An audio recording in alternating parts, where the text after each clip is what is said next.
Previously in Mahabharata, as the armies gathered, the priest of Drupada came to Hastinapura to negotiate. Now, Dhritarashtra summoned his charioteer, knowing the Pandavas had reached Upaplavya. He called upon Sanjaya to carry his response, a message born of fear, not justice.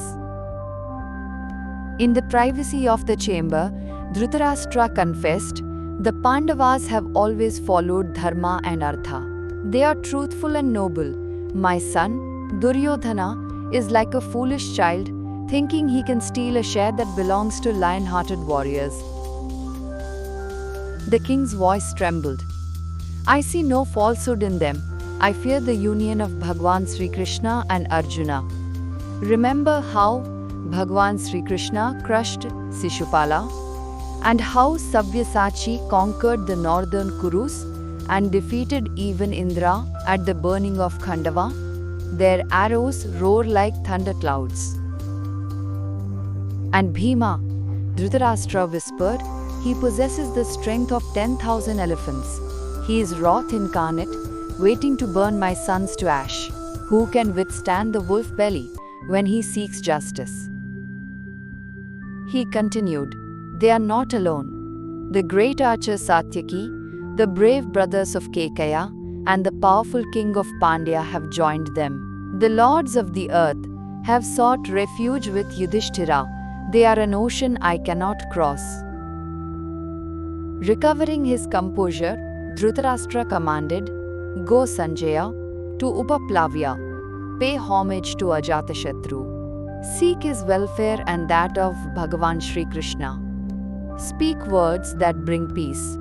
Say nothing that might incite them to war, for I desire only the safety of the Bhartas." Sanjaya rode swiftly to the camp at Upaplavya.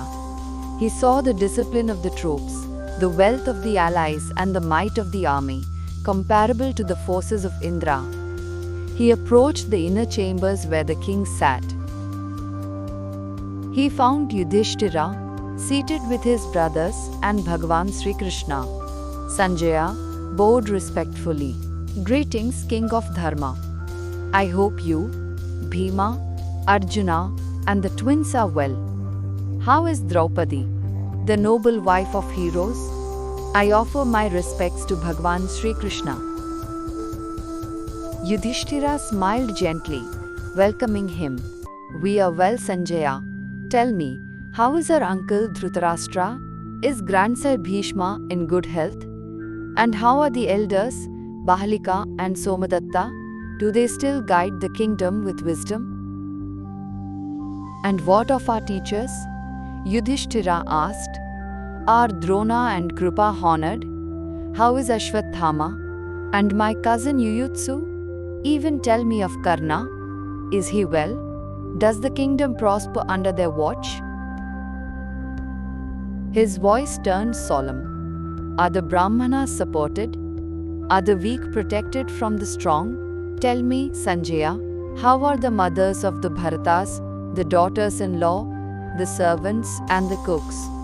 I hope no one suffers in Hastinapura." Then the tone shifted.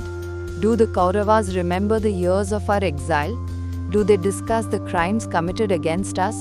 Do they remember the roar of the Gandiva and the arrows of Falguna? Or the day Bhima saved them from the Gandharvas at Dvaitavana?" Coming next.